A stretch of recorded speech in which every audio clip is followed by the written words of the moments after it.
86 नए रेप के मामले दर्ज किए जाते हैं और हर 2 मिनट में 3 रेप हो रहा है। इससे आप अंदाजा लगाइए कि इस तरीके के जितने भी मामले सामने आ रहे हैं उसमें स्पष्टीकरण दी जाए और मामले को एकदम खुलासा किया जाए, लेकिन ना मामले का खुलासा हो रहा है। या अपने आप को सुरक्षित कहाँ महसूस करेंगी जब 13 साल की एक मासूम बच्ची के साथ उसी घर में जिस बाप ने उसको पैदा किया है, हम अपने घर में भी सुरक्षित नहीं है तो बाहर कैसे सुरक्षित रहेंगे।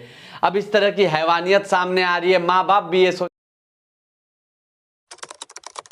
इन दिनों आपके सामने एक ही खबर आ रही होगी, चाहे आप मोबाइल खोलिए या अपनी टीवी स्क्रीन को खोलिए या फिर आपके घर जो सुबेरे न्यूज़पेपर आता है उसमें देखिए। रेप कांड मामला जो कि कोलकाता में एक ट्रेनी डॉक्टर के साथ हुआ। सारे डॉक्टर और लोग रोड पे उतर चुके हैं न्याय के लिए, लेकिन न्याय अभी भी नहीं मिल पा रहा। सीबीआई के हाथ में सारा केस चला गया, लेकिन अभी भी किन्हीं कारणों से नहीं आ रहा है। आए दिन नए नए मामले उसी में खुल के सामने आ रहे हैं, लेकिन देश में इतनी दरिंदगी और इतने दरिंदगे भर चुके हैं कि इस तरीके का मामला रुकने का, थमने का नाम ही नहीं ले रहा है। क्या 3 साल की बच्ची, क्या 2 साल की बच्ची, क्या महिला, क्या लड़की, कोई नहीं बचता हुआ यहाँ पे सामने नजर आ रहा है। अपने घर में कोई महफूज नहीं नजर आ रहा है। सिर्फ सरकार की जो नारे हैं, बेटी बचाओ बेटी पढ़ाओ या फिर अनेकों तरह के नारे लिए जा रहे हैं, नारी सशक्तिकरण की बात की जा रही है, सारे यहाँ पे फेल होते हुए नजर आ रहा है। एक रिपोर्ट मैं आपके सामने आज लेके आऊंगा का प्रयास करूंगा। नेशनल क्राइम रिपोर्ट ब्यूरो के अनुसार 2021 का मैं रिपोर्ट आपके सामने रखने जा रहा हूं, जो कि हर दिन 86 नए रेप के मामले दर्ज किए जाते हैं और हर 2 मिनट में 3 रेप हो रहा है। इससे आप अंदाजा लगाइए कि अगर मैं ये खबर बना रहा हूं, इस खबर को बनाने में अगर मुझे 1 घंटा लगता है तो सोचिए उस देश के उस कोने में कितनी बेटियों की चीख पुकार आ रही होगी, कितनी बेटियां, कितनी लड़कियां, कितनी माताएं अपने आप को बचाने का प्रयास कर रही होंगी। लेकिन इस तरह के दरिंदे और दरिंदगी रुकने का नाम नहीं ले रहे हैं और इस तरीके के दरिंदे समाज में ना जाने कहां से पनप रहे हैं और मतलब कुछ जवाब ही नहीं है। इन तरीके के दरिंदों को क्या नाम दिया जाए कि इस तरीके से यौन शोषण कर रहे हैं, इस तरीके के मामले को अंजाम दे रहे हैं। आखिरकार रुकने का नाम, इस रिपोर्ट के मुताबिक अगर आप देखें तो हर साल 33,000 ऐसे मामले सामने आ रहे हैं जो कि यौन शोषण, यौन उत्पीड़न और इस तरीके के रेप के मामले 33,000 हर साल इस तरीके के मामले सामने आ रहे हैं। हर 2 मिनट में 3 रेप, हर दिन लगभग 85 रेप इस तरीके के मामले दर्ज किए जा रहे हैं। आखिरकार क्यों नहीं रुकने का नाम ले रहा है। देश में रैली निकाली जा रही है, जागरूक किया जा रहा है और ये कहा जा रहा है, ये मांग की जा रही है कि इस तरीके के जितने भी मामले सामने आ रहे हैं उसमें स्पष्टीकरण दी जाए और मामले को एकदम खुलासा किया जाए। लेकिन ना मामले का खुलासा हो रहा है, ना स्पष्टीकरण दी जा रही है, ना ही इस तरीके के मामले थमने का नाम ले रहे हैं। लेकिन देश में इस तरीके से रैली निकालने से या फिर प्रोटेस्ट करने से या फिर धरना देने से कुछ नहीं होने वाला, क्योंकि देश में इस तरीके के दरिंदगी और दरिंदगी कभी नहीं रुकेगी अगर इस तरीके से मामला चलता रहा। जो लोग ये वीडियो देख रहे हैं उन लोगों के जहन में एक सवाल जरूर चल रहा होगा कि आखिरकार मैं इस तरीके का बात क्यों बोल रहा हूँ। इस तरीके का बात ये इसलिए बोल रहा हूँ क्योंकि ये मैं रिपोर्ट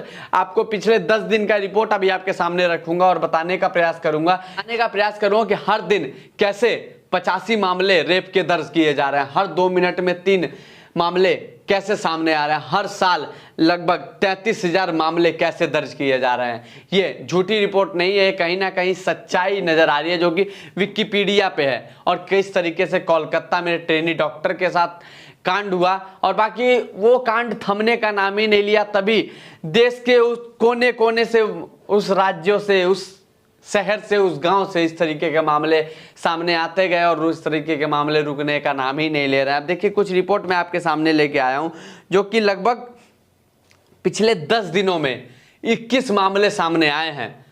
अब जरा सोचिए, इस देश में, भारत जैसे देश में जहां पे रक्षाबंधन मनाया जाता है, अभी कुछ ही दिन हुआ है रक्षाबंधन बीते हुए, लेकिन जिस देश में रक्षाबंधन मनाया जाता है और ये कहा जाता है बहन को, ये कहा जाता है कि हम सदा आपकी रक्षा करेंगे, लेकिन जब आपकी बहन है तो अपना सारा हवस दूसरे की बहन पे क्यों उतारा जा रहा है? आखिरकार इस तरीके का काम क्यों किया जा रहा है? जब रक्षाबंधन में आप अपनी बहन को सुरक्षा का वादा करते हैं, सुरक्षा की बात कहते हैं, तो दूसरे की बहन के साथ हैवानियत क्यों की जा रही है? इस तरीके का क्यों मामला सामने देखने को मिल रहा है? मैं आपके सामने कुछ मामला रखने जा रहा हूं। 9 अगस्त उत्तराखंड में नर्स के साथ रेप किया गया और उसकी बेरहमी से हत्या कर दी गई। उसी रात मिला जिस रात कोलकाता डॉक्टर के साथ क्रूर घटना को अंजाम दिया गया था। अब सोचिए, जिस रात ट्रेनी डॉक्टर को घटना को अंजाम दिया गया था, उसी रात का ये मामला मैं आपके सामने रखते जा रहा हूं। आप गिनते जाइएगा। 9 अगस्त की मैं बात बता रहा हूं। फिर देखिए, फिर 9 अगस्त को ही एक मासूम सी बच्ची जो कि दुनिया में वो सपने देख रही होगी, वो ये सोच रही होगी कि हम भी बहुत कुछ करेंगे इस दुनिया के लिए, इस देश के लिए। भारत में जन्म लिया है तो बहुत कुछ करने का प्रयास करेंगे। अब देखिए, 9 अगस्त को ही 13 साल की लड़की के साथ उसी के पिता ने रेप किया। इस घटना की रिपोर्ट 15 अगस्त को दर्ज कराई गई। लड़की का कहना है कि इसके 2 दिन बाद उसकी मां का देहांत हो गया, इसलिए उसने शिकायत देर से दर्ज कराई है। यह घटना अमेठी उत्तर प्रदेश का है। अब जरा देखिए, बेटियां अपने आप को सुरक्षित कहां महसूस करेंगी जब 13 साल की एक मासूम बच्ची के साथ उसी घर में, जिस बाप ने उसको पैदा किया, जिस बाप ने उंगली पकड़ के उसको चलना सिखाया, उसी बाप ने इस तरीके की घटना को अंजाम दिया, जो कि सोचने में भी शर्म लगती है। ये जो इस तरीके का मामला मैं बता रहा हूं, कहीं ना कहीं मेरे भी अंदर एक अजीब सी चीज हो रही है कि आखिरकार ये मामला मैं कैसे बताऊं, कैसे मैं ये चीजें बोलूं। इस तरीके की घटना जब सामने आ रही है, जो कि बेटियां अपने बाप को भगवान का दर्जा देती हैं, इस तरीके की घटना को अंजाम एक बाप कैसे दे सकता है? 13 साल की बिटिया, वो मासूम, उसके साथ एक बाप ने किस तरीके से गलत हरकत की और किस तरीके से उसको अंजाम दिया। कहीं ना कहीं ये उन हर बाप के ऊपर सवाल उठता हुआ नजर आता है। जो ये वीडियो बेटियां देख रही होंगी, जो लड़के देख रहे होंगे, जो बाप देख रहे होंगे, वो आखिरकार क्या सोचेंगे? इस तरीके से जो उत्तर प्रदेश के अमेठी से मामला सामने आ रहा है, इस तरीके के लोगों पे कहीं ना कहीं बहुत बड़ी कार्रवाई होनी चाहिए। ये समाज के लिए वो धब्बा है, वो काला धब्बा है जो कभी मिट नहीं सकते। ये खुद तो गलती कर ही रहे हैं, दूसरों के ऊपर भी प्रश्न चिन्ह उठाने का काम कर रहे हैं, दूसरों के ऊपर भी हाथ उठाने का काम कर रहे हैं। कहीं ना कहीं जो ये बेटियां वीडियो देख रही होंगी, उनके भी जहन में कहीं इस तरह का सवाल उठ रहा होगा कि आखिरकार हम कहाँ सुरक्षित हैं? हम अपने घर में भी सुरक्षित नहीं है तो बाहर कैसे सुरक्षित रहेंगे? अब इस तरह की हैवानियत सामने आ रही है। माँ बाप भी ये सोचेंगे कि अपनी बेटियों को हम कहाँ भेजें, कैसे पढ़ने के लिए भेजें, कैसे स्कूल भेजें, कैसे और जगह भेजें, और कैसे दिल्ली मुंबई जाएंगी पढ़ेंगी, या फिर कैसे जाके नौकरी करेंगे। कहीं ना कहीं उन माँ बाप के अंदर ये सवाल पैदा जरूर हो रहा होगा। फिर उसके बाद और मामला देखिए आप। ठीक 3 दिन बाद 12 अगस्त को एक सरकारी कर्मचारी ने 6 साल की दलित लड़की के साथ रेप किया और किसी को न बताने की धमकी दी। अब जरा सोचिए, 6 साल की बच्ची, जो कि दुनिया अभी देखना जिसने शुरू किया है, उसके साथ भी हैवानियत। आखिरकार वो बच्ची जो 6 साल की बच्ची है, कहाँ आपको छोटे कपड़े पहन के दिखाए? आखिरकार उस बेटिया की क्या गलती है? समाज में आज ऐसे बहुत लोग हैं, बहुत ऐसे लड़के हैं जो कहते हैं कि लड़की या फिर महिलाएं ही मन बढ़ा रही हैं, छोटे छोटे कपड़े पहनती हैं या फिर, लेकिन इस तरीके के समाज में इस आखिरकार 6 साल की बिटिया का क्या दोष था? 6 साल की बिटिया ने किस तरीके से छोटे कपड़े पहने थे? तो आखिरकार ये समाज में ऐसे लोग क्यों रह रहे हैं?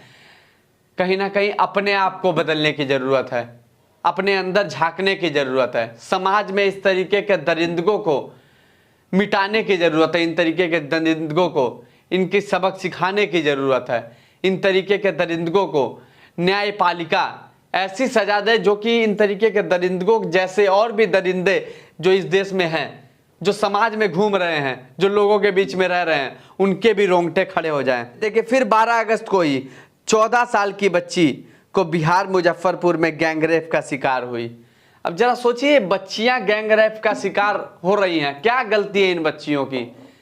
अभी तो इन तरीके के इतने मामले हैं, अगर मैं आपको बताने लग जाऊं तो हो सकता है ये वीडियो आपका बहुत लंबा चला जाएगा, 2-3 घंटे चला जाएगा बोलते बोलते, तभी भी इस तरीके के मामले नहीं खत्म होंगे। ये देखिए ना, हर 2 मिनट में 3 रेप के मामले सामने आ रहे हैं। तो सोचिए, जितने देर में मैंने वीडियो बनाया उतने कितनी लड़कियां, कितनी बेटियां, कितनी महिलाएं शिकार हुई होंगी इसका। आखिरकार दरिंदे क्यों नहीं शांत बैठ रहे हैं, दरिंदगी क्यों इस तरीके से की जा रही है। 2017 से लेकर 2021 के कुछ आंकड़े आपको दिखाऊंगा जो कि बलात्कार के मामले पे इजाफे हुए हैं। देखिए 2017 में 33,658 मामला दर्ज किया गया था, जो कि आपका 2017 का मामला बता रहा हूँ। 2018 में जो आंकड़े आए थे 33,977 आंकड़े, जो कि एक साल में 33,977 इस तरीके का मामले सामने आया था। अब 2019 में देखिए, 2019 का मामला आपको बता रहा हूँ, 32,260 मामला सामने आया था। 2020 में 28,153 मामले सामने आए थे। 31,878 मामले सामने आए थे। कहीं ना कहीं अगर बढ़ा है इस तरह का मामला, फिर एक जगह शांत हुआ है, फिर बढ़ता हुआ नजर आ रहा है। कहीं जैसे देश हमारा डिजिटल बनता जा रहा है, हमारा पदोन्नति कर रहा है, देश हमारा आगे बढ़ रहा है, देश हमारा डिजिटल इंडिया बन रहा है, देश में और भी ना जाने कितने तरीके के नियम और कितने तरीके के देश को आधुनिक बनाने का काम किया जा रहा है। तो आखिरकार इस तरीके के मामले पे लगाम क्यों नहीं लग पा रहा है। सरकार सिर्फ मुहिम ही चलाएगी या फिर वो सारी चीजें कागजे में ही बस रहेंगी, जमीन पे भी आने का काम करेंगी। आखिरकार क्यों नहीं इस तरीके का जमीन पे काम हो रहा है। सिर्फ कागजों में ही एंटी रोमियो, बेटी बचाओ बेटी पढ़ाओ, नारी सशक्तिकरण, इस तरीके का नारे दिए जाएंगे। आखिरकार इस तरीके के चीजें जमीन पे अगर उतर रही हैं तो इस तरीके के मामले क्यों नहीं सामने आ रहे हैं। कोलकाता में किस तरीके से ट्रेनी डॉक्टर के साथ कांड हुआ, उसके घर वालों को 3 घंटे तक उसकी शक्ल तक नहीं देखने दी, किस तरीके से दरिंदगी की गई। जब सीबीआई के हाथ में मामला गया तो किस तरीके से वहां पे तोड़फोड़ चालू हो गया। फिर उसके बाद वहां की जो खुद ही एक महिला मुख्यमंत्री हैं, वो भी इस मामले पे शांत बैठी हुई हैं। अगर वो चाहें तो एक मुख्यमंत्री के पद पे होते हुए, इतने बड़े पद पे, क्या इस मामले का निस्तारण नहीं कर सकती? क्या इस तरीके का जो मामला सामने आ रहा है उस मामले पे पूरी तरीके से रोक नहीं लगा सकती? अगर चाहे तो बहुत कुछ हो सकता है, लेकिन इसमें तो राजनीति चमकाने का काम किया जा रहा है, इसमें तो और ही कुछ खेल खेला जा रहा है। मैं सिर्फ कलकत्ता की बात नहीं कर रहा हूँ, देश के हर एक कोने की बात कर रहा हूँ जहाँ पे इस तरीके के मामले सामने आ रहे हैं। हालांकि मैंने आपको रिपोर्ट दिखाया, लेकिन रिपोर्ट के बिना भी आपके आसपास हो सकता है इस तरीके के मामले सामने आ रहे हों। अब देश में क्या चल रहा है, क्या नहीं चल रहा है, क्यों इस तरीके के मामले सामने आ रहे हैं, आखिरकार इस तरीके के जिम्मेदार, इस तरीके के जो घटिया लोग हैं, आखिरकार क्यों समाज में जी रहे हैं। इन लोगों को जीने का हक नहीं है। कहीं ना कहीं आपको अपने आप को बदलना पड़ेगा, अपनी सोच को बदलना पड़ेगा, अपने नियत को बदलना पड़ेगा। जब आप भारत में रह के रक्षाबंधन जैसा त्यौहार मनाते हैं, अपनी बहन को ही ये कहते हैं कि मैं सदा तुम्हारी रक्षा के लिए तैयार रहूंगा, और दूसरे के बहन के साथ इस तरीके का हरकत क्यों किया जा रहा है, इस तरीके की दरिंदगी को क्यों अंजाम दिया जा रहा है।